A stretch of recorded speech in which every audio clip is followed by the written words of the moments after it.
Hi, today I'm with a very special guest, Dr. Rauert, and Dr.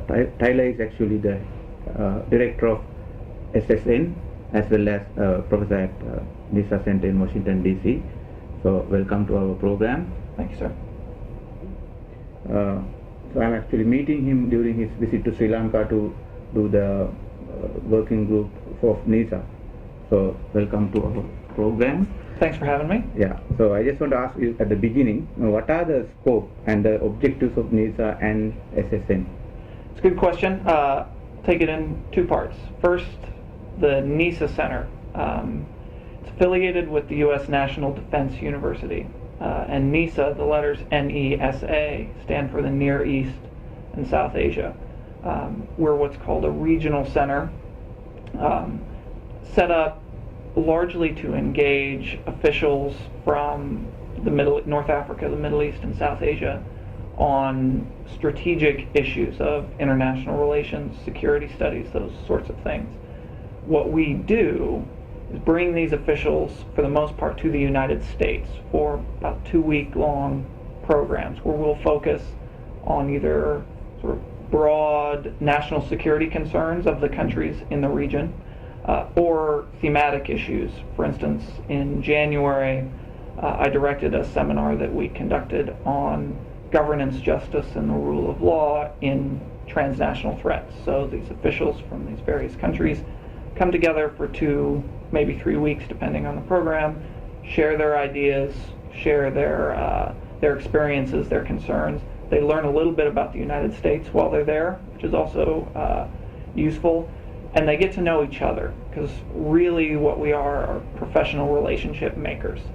We think it's important that these officials have solid working relationships with one another so that they can establish trust with each other, because they're going to have to be working together in the future. In an increasingly interconnected world, they need to work together, and we want to help them make those connections that make that happen.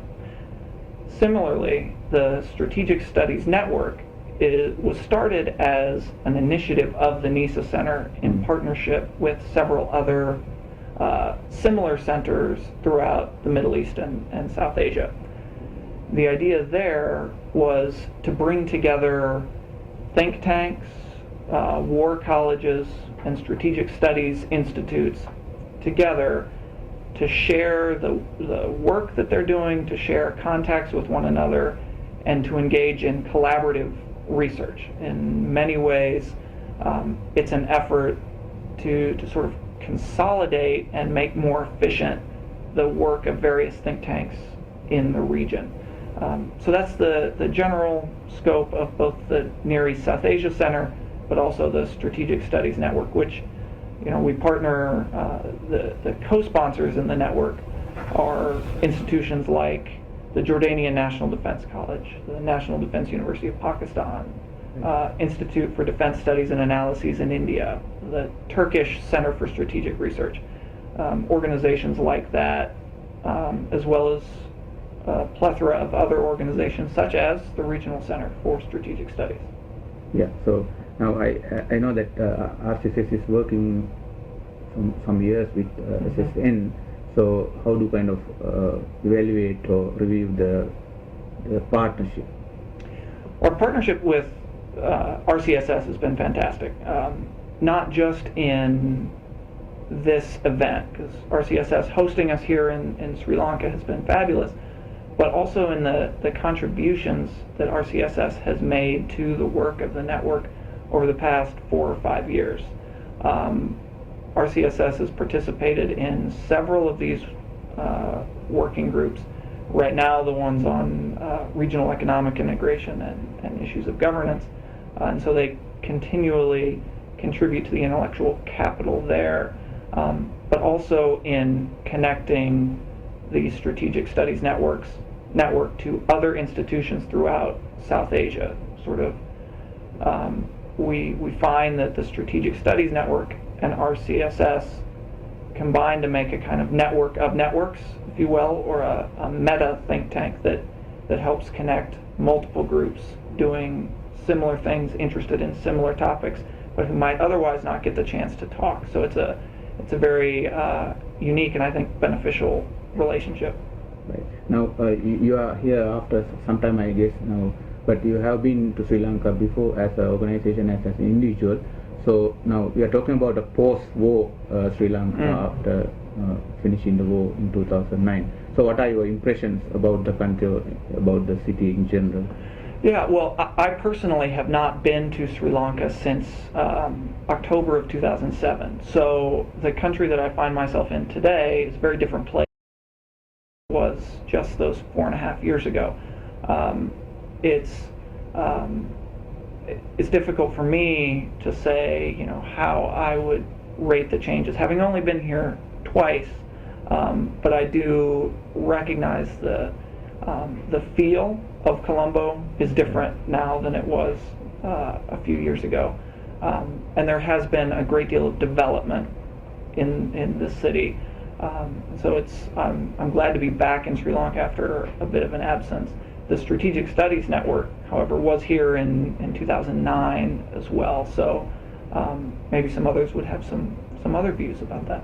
Okay, so and I want to actually discuss about strategic issues. Now we hear a lot of media coverage about American intervention or engagement in South Asia. So any comments on Americans' interest or strategic interest in South Asia in general, according to your understanding?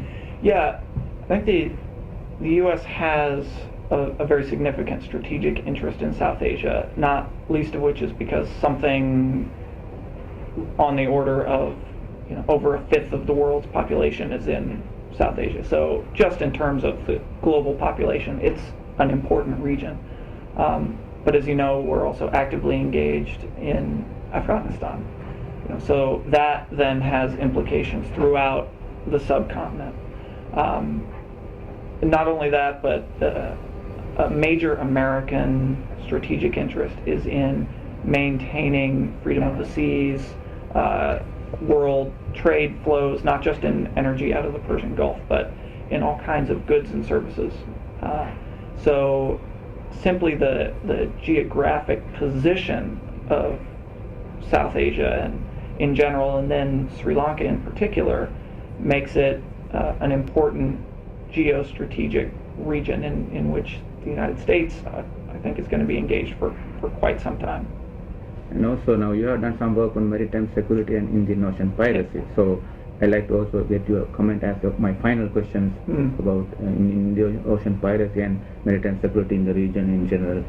Okay, yeah, on Indian Ocean piracy first, my take on that is that it's primarily an issue in which we need to look at it both in terms of prioritization of security issues, then also sequencing of those priorities. Now, what do I mean by that? Indian Ocean piracy, as you know all too well, emanates primarily from Somalia. And Somalia has a host of problems that affect other countries in the region. And so the issue of piracy, I think, needs to be viewed within that context of Somalia sort of in the bigger picture. Well, what are some of the other issues that emanate from Somalia that might compete with piracy as a security concern? Simple stability of the government is one. Food security for the people who live in Somalia is another. And then also high on the list, at least for Americans, is terrorism and counterterrorism. And then especially as that relates to Somalia's neighbors and the impact of that instability on their neighbors.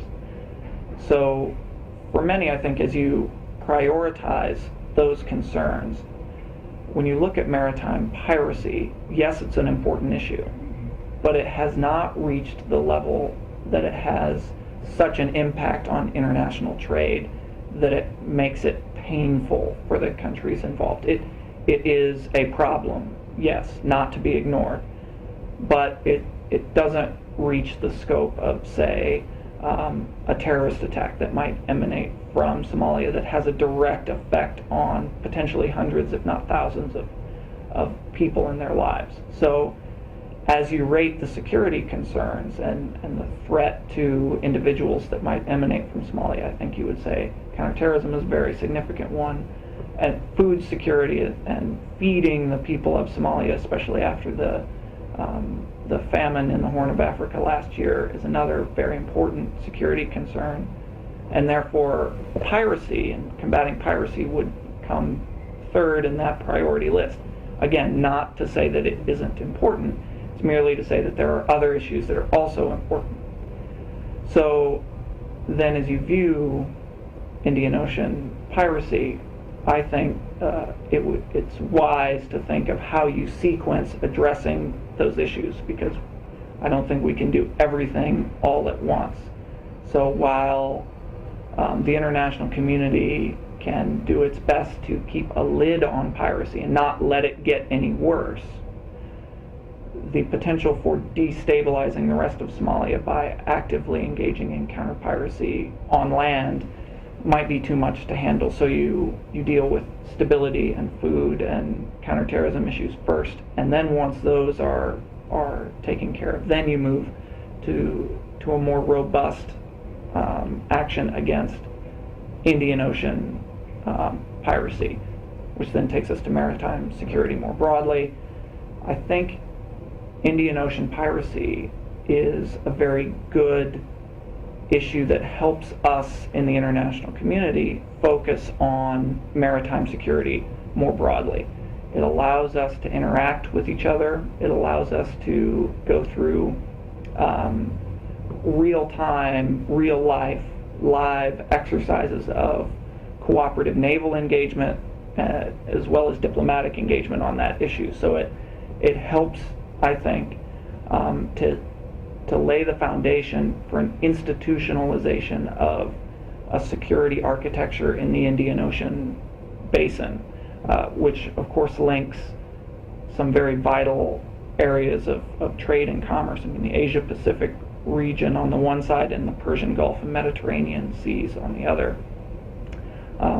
So the Indian Ocean, I think, is only going to grow in importance, and so the shared security concerns that various countries have in the Indian Ocean, piracy being one of them, piracy helps us to be able to, in a sense, we can make something good out of a bad situation, where in working together to confront piracy, we lay the foundation for better maritime security in the future.